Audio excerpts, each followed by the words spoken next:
Mobile की हल्की रोशनी उसके चेहरे पर पड़ रही थी। वो पिछले कुछ हफ्तों से एक डेटिंग ऐप पर एक्टिव थी और वहां उसकी बात एक राहुल नाम के लड़के से हो रही थी। तुम्हारे जैसी लड़की से बात करना मेरे लिए किसी सपने जैसा है। अरे राहुल यार, ये बस बात है। अगर तुम मुझे सामने से मिलते तो मुझे और अच्छा लगता। तो फिर मिल लो ना मुझसे, मैं तुमसे मिलने के लिए बहुत बेताब हूँ जाने मन। ओहो मेरे hero. I miss you so much.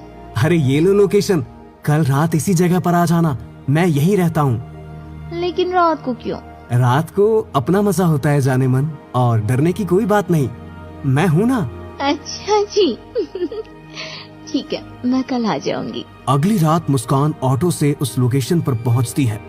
उसके दिल में राहुल से मिलने की बेचैनी और घबराहट दोनों थी। उस जगह चारों तरफ घना अंधेरा और एक अजीब सा सन्नाटा था। वहां उसको दूर से कुत्तों और बिल्लियों के रोने की आवाजें भी आ रही थी, पर उसके सामने एक आलीशान बंगला था जिस पर राहुल मेंशन की नेम प्लेट लगी थी। बंगले का दरवाजा बंद था। मुस्कान एक पल को रुकी और उसने सोचा। तभी उसके मोबाइल पर राहुल की वीडियो कॉल आई। ये राहुल मुझे लेने बाहर क्यों नहीं आया? ऊपर से वीडियो कॉल कर रहा है। वो कॉल उठाती है, लेकिन मोबाइल की स्क्रीन पर जो दिखता है वो उसके रोंगटे खड़े कर देता है। एक अंधेरे कमरे में रस्सियों से बंधी हुई एक लड़की, और वो लड़की कोई और नहीं, खुद मुस्कान थी। उसकी आंखों में डर, होठों पर चीखें, और वो लगातार मदद की गुहार लगा रही थी। ये मैं कैसे हो सकती हूँ? ये क्या हो रहा है? मुझे यहाँ से निकालो, कोई है? बचाओ, मुझे इस घर से बाहर निकालो, मुझे मत मारो। ये सुनकर घबराकर उसका फोन हाथ से गिर जाता है।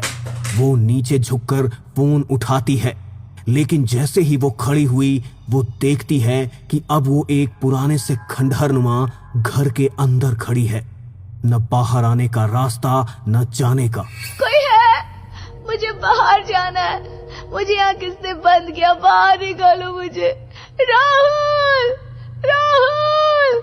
तभी एक धीमी सी सिसकती आवाज उसके कानों में गूंजती है। मुस्कान, मुस्कान। वो पलटती है, लेकिन वहां कोई नहीं होता। फिर अचानक दीवारों से हाथ निकलते हैं और आवाज गूंजती है। तूने मेरे साथ सही नहीं किया। अब मैं तुझे लेकर जाऊंगा वहीं जहां मैं हूँ। कौन हो तुम? राहुल, ये सब क्या है? राहुल! अचानक उसके सामने एक चेहरा जिसकी आंखें खून सी लाल और होठों से खून टपक रहा था। वो कोई और नहीं, खुद मुस्कान की डरावनी परछाई थी। वो परछाई मुस्कान की तरफ बढ़ती है। मुस्कान कांपती हुई पीछे हटती जाती है। क्यों आई तू यहाँ? अब यहाँ से वापस नहीं जा पाएगी मुस्कान, अब वापस नहीं जा पाएगी। राहुल, तुमने मुझे यहाँ क्यों बुलाया? बाहर निकालो मुझे। कहाँ हो तुम राहुल? अचानक चारों तरफ से चीखें आने लगती है, बच्चों की, औरतों की। एक दरवाजे के पीछे से रोशनी आती है। मुस्कान दौड़ती है, पर वहां सिर्फ एक टूटा झूला होता है जो अपने आप हिल रहा था। ये सब क्या है? मैं यहाँ कैसे पहुंची? अब खंडहर में अंधेरे के बीच मुस्कान भागते भागते एक दरवाजे की ओर बढ़ती है, जो धीरे धीरे अपने आप खुलता है। दरवाजे के पार एक कमरा था जिसमें एक पुराना टूटा फूटा पलंग रखा था और दीवारों पर जाले लटक रहे थे। मुस्कान की नजर पलंग पर जाती है। वहां एक लड़का रस्सियों से बंधा बैठा चिल्ला रहा होता है। वो राहुल था। राहुल, राहुल तुम यहाँ? तुम्हारी ये हालत कैसे हो गई? मुस्कान, तुम यहाँ कैसे आई? मुस्कान दौड़ती हुई राहुल के पास जाती है और उसके हाथ खोलने लगती है। उसकी सांसें तेज चल रही थी और आंखों में डर और खौफ साफ दिख रहा था। राहुल, मुझे नहीं पता ये सब क्या है। मेरे पास तुम्हारी वीडियो कॉल आई थी। मैंने जैसे ही कॉल उठाई तो स्क्रीन पर मैं ही बंधी हुई चिल्ला रही थी, और फिर अचानक मैं इस खंडर में पहुंच गई। क्या मेरे साथ भी बिल्कुल यही हुआ। मैंने तुम्हारी वीडियो कॉल उठाई और फिर जब मेरी आंख खुली तो मैं यहाँ बंधा हुआ था। ये सब क्या हो रहा है राहुल? मुझे कुछ समझ नहीं आ रहा मुस्कान, ये सब बहुत भयानक है। मुस्कान उसके हाथ खोल देती है। दोनों अब बाहर निकलने का रास्ता ढूंढने लगते हैं। तभी मुस्कान को एक कोने में एक लड़का दिखाई देता है। उसके मुंह और आंखों से खून टपक रहा था। ये देखकर मुस्कान बहुत ज्यादा घबरा जाती है। मुस्कान, तुम इतनी घबराई हुई क्यों हो? दीवार की ओर ऐसे क्या देख रही हो? सब ठीक तो है ना? नहीं कुछ नहीं, वो मकड़ियाँ देखो और वो चमगादड़, मुझे बहुत डर लगता है इन सब से।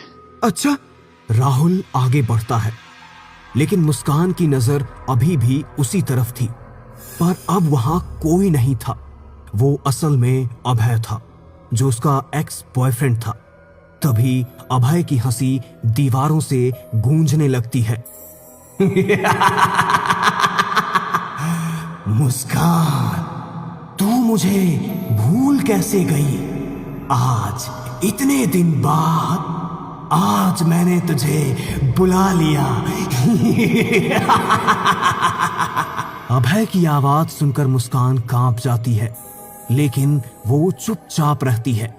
वो राहुल से कुछ नहीं कहती, क्योंकि वो डरती है कि राहुल उसका यकीन नहीं करेगा।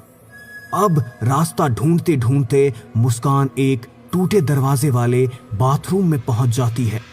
बाथरूम के अंदर से जलने की बदबू आ रही थी और वहां लगा शीशा धुंधला था। लेकिन जैसे ही मुस्कान उसके पास जाती है, शीशा साफ हो जाता है और उसमें एक लड़की जो खून से सनी थी रोते हुए उसे दिखाई देती है। दीदी, दीदी बचाओ, ये मुझे मार रहा है।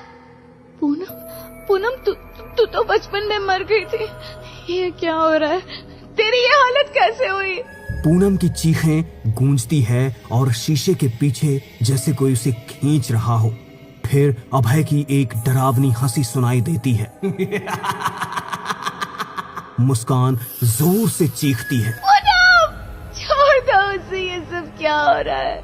मुस्कान की चीख सुनकर राहुल दौड़ते हुए बाथरूम के अंदर आता है और मुस्कान को गले लगाते हुए उसको शांत करने की कोशिश करता है। मुस्कान, क्या हुआ? तुम किसका नाम लेकर चिल्ला रही थी? ये पूनम कौन है?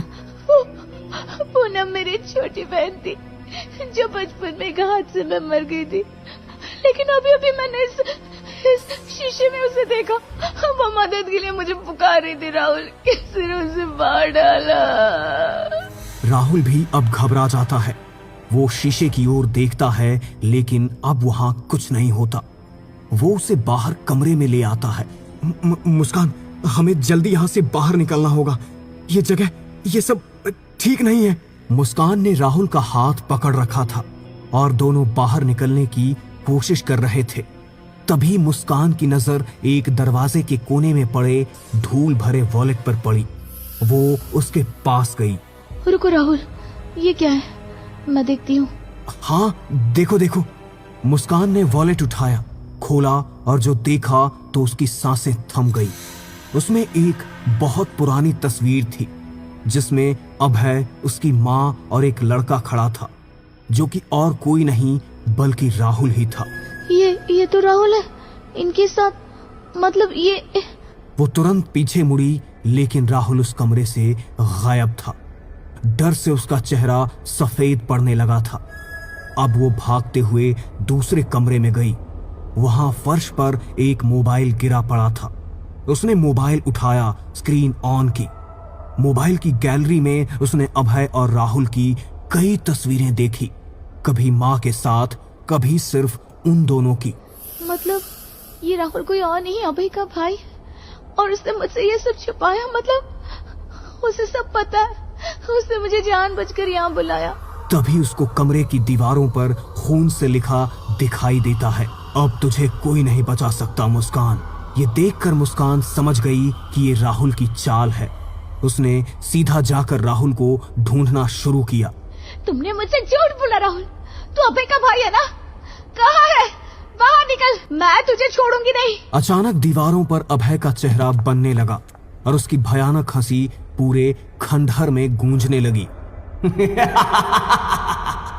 तू तो बहुत तेज निकली मुस्कान, आज भी तेरा दिमाग इतना तेज चलता है, वाह बहुत खूब। तभी पीछे से ताली बजाते हुए राहुल सामने आता है। वाह मुस्कान, तूने तो सारी गुत्थी खुद ही सुलझा ली। मुझे लगा था तू डर के मारे पागल हो जाएगी, लेकिन तू तो बहुत दिमाग वाली निकली। राहुल, क्या है ये सब? क्या चाहता है तू? तेरी सच्चाई, तेरे उस झूठे प्यार का नाटक जो तूने मेरे भाई अभय से किया था। वो दिन रात तेरे नाम की रट लगाता था, पर तुझे फर्क नहीं पड़ा, और फिर वो तेरी याद में तड़प तड़प कर मर गया। मेरे भाई को मार डाला तूने, अब मैं भी तुझे वैसे ही तड़पा तड़पा कर मारूंगा। राहुल का चेहरा अब वहशी हो गया था, उसके सर पर खून सवार हो गया। राहुल, मुझे माफ कर दो, मुझे नहीं पता था कि मेरे प्यार में अब इतना टूट चुका है। उस वक्त मैं छोटी थी, ना समझी में हुआ ये सब। अब तेरा ड्रामा करना बेकार है, आज मेरे भाई की आत्मा को शांति मिलेगी। मार डालो इसे राहुल, मार डालो इसे राहुल, मेरे भाई मेरी मौत का बदला लो इससे। अब राहुल एक लोहे की रॉड उठाता है। मुस्कान पीछे हटती है, लेकिन लड़खड़ाती हुई वहीं गिर जाती है। कमरे की दीवारों पर खून टपकता है, अभय की हंसी गूंजने लगती है। नहीं राहुल, प्लीज मुझे मत मारो, मैं तुमसे बहुत प्यार करती हूँ राहुल, प्लीज। राहुल की आंखों में खून उतर आता है। वो रॉड उठाकर मुस्कान पर एक के बाद एक कई वार करने लगता है। 1 2 3 चीखें, दर्द और फिर एकदम सन्नाटा। मुस्कान का शरीर खून से लथपथ फर्श पर गिरा होता है, आंखें खुली जिसमें अभी भी डर था। अब तुझे समझ आया होगा किसी का दिल तोड़ने की सजा क्या होती है। इतनी जल्दी मर गई साली। कमरा सन्नाटे में डूब जाता है और फिर केवल अभय की आत्मा की हंसी गूंजती रहती है।